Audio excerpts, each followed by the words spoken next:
Hey everybody, this is Westy from Westzone Entertainment. In case you haven't heard already, we just recently got 5,000 subscribers, which is impressive considering the fact that literally 90% of people who watch us don't bother to subscribe, hint hint, nudge nudge. Just hit the button already! Anyways, I figured a great way to celebrate this occasion was to do a Q&A segment, so I grabbed some questions from our community and will now proceed to answer them. I figured I should start with a question that everyone might want to know the answer to. R.A. Miller 9385 asks, where did the idea for Stupidly Explained come from?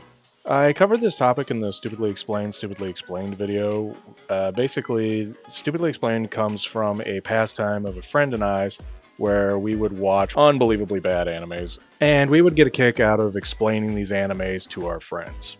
Eventually, the idea morphed into explaining video games and doing it in a stupid way. But a problem arose, which was honestly, I really had no idea how to do the visuals for such a video. In case you can't tell, I'm not necessarily the greatest editor in the world, and my artistic skills are even more garbage. Eventually, I just decided to grab gameplay footage and random images and clips from the internet and haphazardly throw them together and hope that my jokes got across to people. Thankfully, it seems to be working so far, and I'm really glad that so many people enjoy this stupid little series. Okay, so for the next question, Demuth asks, have I played Undertale, and if so, did I hug Azrael? I have played Undertale, but I haven't beaten it. So I am not certain what the context is here for this question. I apologize.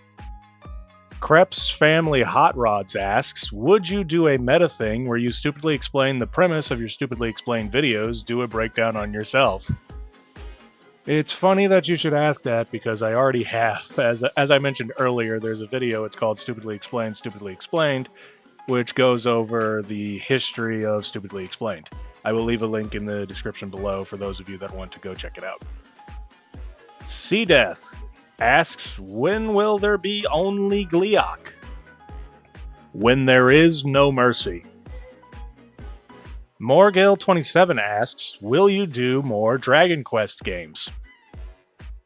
So I used to try to tell people what videos I was working on, but oftentimes my plans change so dramatically that videos that I think that I'm going to do wind up never getting done. But I will say that I do have plans to cover more Dragon Quest games, yes. Although if I do, I'm definitely not focusing on gameplay, I would only be focusing on story, because those videos would never get out if I try to focus on gameplay. As a slight peek behind the curtain, I was expecting the first Dragon Quest video to be somewhere between 2 to 4 parts, so somewhere between like 10 to 20 minutes. And it wound up being over 10 parts and over an hour. And that certainly brought me down a lot. It didn't help that there was something weird going on that was causing all of our videos to have 0 views. But YouTube's awful algorithm aside, yes, I am still planning on doing Dragon Quest videos. I have no idea when, though. Old Man Winter 7739 asks, not a question, but perhaps you could take a few moments to remember our fallen comrade, the Bamboo Spear? Ah yes, the Bamboo Spear, taken before his time. And truly a tragedy. Alexa, play that one Spanish song. No, not that one. Marcos Galvis 3498 asks, will you do a Stupidly Explained Castlevania series from 1 to 3? Those are classics and very good titles, but they can be tough. Oh man. So I think at one point in time I had said that I would do the Castlevania series, but as I've gotten further into Stupidly Explained, I'm beginning to think that that probably wouldn't be a good idea. I have played the Castlevania games, but I'm not much of a fan of them. Now, I'm not saying that they are bad games at all, I want to make that very clear. It's just that I haven't played them thoroughly enough to gain a greater appreciation of the series. I feel like one of the reasons why Stupidly Explained works so well is because I'm such a huge fan of the games that I am covering. I can really get into the nitty-gritty details to make a more compelling video. And that's what I enjoy doing. So I feel like for a game like Castlevania, where there is a deep amount of lore for these games that I only have a beginner's knowledge of, I'm afraid that it would result in a subpar video. And as I'm learning with the Mario and the Metroid series, it's really hard to make jumping around on platforms seem interesting.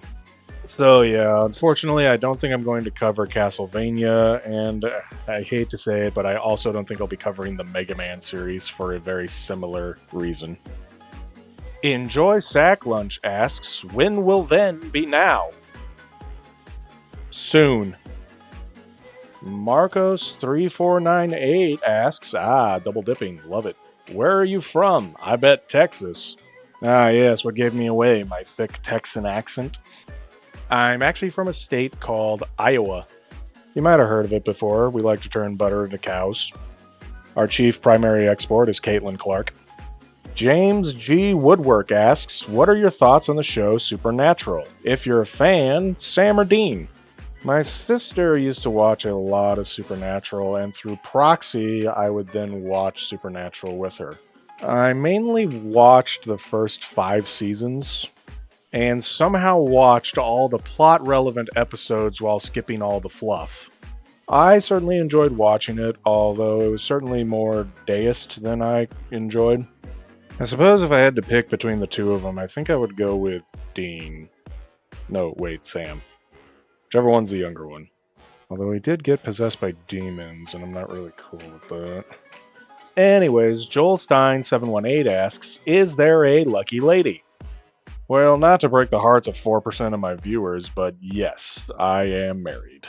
The X Punisher X asks, favorite game from every console generation? Ooh, now this is an interesting one. I could practically make a whole video talking about this.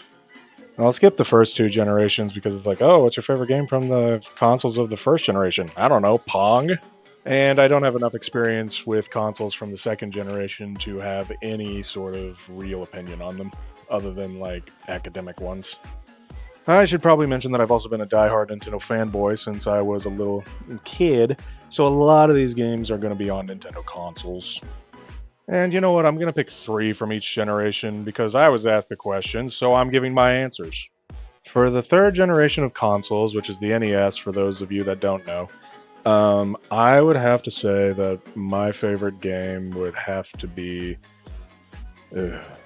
I think Dragon Warrior 3 would be my favorite, as that game introduced me to the concept of RPGs and gave me a lifelong love of them. And obviously another one of my favorites of this era is The Legend of Zelda. That one pretty much goes almost unexplained. And then also another one of my favorites is Super Mario Bros. 3, which is like the culmination of an entire decade of gaming in one game. And for the 4th generation of gaming, which is the Super Nintendo, I'm going to go with Earthbound, Super Metroid, and A Link to the Past. Well, I guess Chrono Trigger comes out. Oh, and I guess Doom, too. Man, it's so hard just picking, like, one favorite. But I suppose if I just had to pick one, I'm just going to go with Earthbound.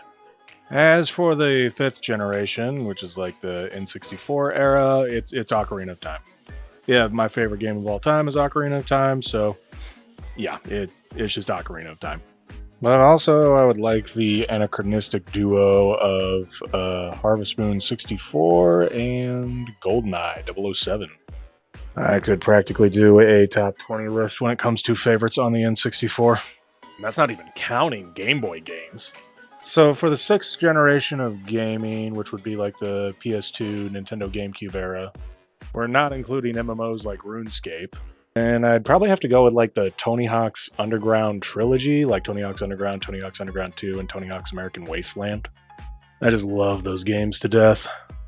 But there's also games like Metal Gear Solid 3, Snake Eater, Grand Theft Auto, San Andreas, The Wind Waker, Twilight Princess, Metroid Prime, Dragon Quest VIII, Journey of the Cursed King, practically the entire run of Pokemon from Ruby Sapphire to Black 2 and White 2, The Sims.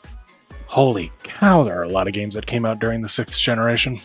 Oh, and of course, my favorite game that absolutely no one ever played, Custom Robo. You mark my words, the second that game comes to Nintendo Switch Online, Stupidly Explained Custom Robo coming out on that Saturday. As for the 7th generation, yeah, I'm just going to have to make a separate video for this one. I mean, how could I choose between like Minecraft, Skyrim, Super Mario Galaxy, Skyward Sword, which I absolutely adore, even though everyone else hates it, Grand Theft Auto 5, the Batman Arkham games? But if I had to go with an absolute favorite of the 7th generation, I'm just going to have to go with Skyward Sword. For reasons that are incredibly personal and I would want to be a bit more scripted to tackle. As for Generation 8, well, my brain kind of weirdly divides Generation 8 into two distinct eras. There's the Wii U era and the Switch era, for lack of better terms. The Wii U era was kind of like a disappointing era between like 2013 and 2016, where all the games were kind of disappointing. Every game I remember liking during that time period is like from a completely different time. I mean, I guess I liked Pikmin 3. Does that count? But then in the Switch era, holy cow. We had Splatoon 2, Xenoblade Chronicles 2, Super Mario Odyssey, and Breath of the Wild all drop in the same year. Once again, I could probably go on forever about games that I enjoyed during the Switch era. But for the game that I enjoyed the most definitely Breath of the Wild. If not Tears of the Kingdom. About the only reason I haven't gone back to Tears of the Kingdom after putting 200 hours into it on my first playthrough is that I got stuff to do. But it sits there, calling to me. As for the 9th generation, I don't know, Donkey Kong Bonanza? There really hasn't been too many games so far. Well, that's it for questions that I got. And before we wrap up here, I want to take this time to say thank you to everybody that has subscribed and continued to subscribe. It has meant the world to us as we're building something here. And you should stick around. Maybe I'll do another one of these Q&As if there's a big enough demand for it. Hope that we can continue to entertain you here at West Zone. I have no idea how to end this video.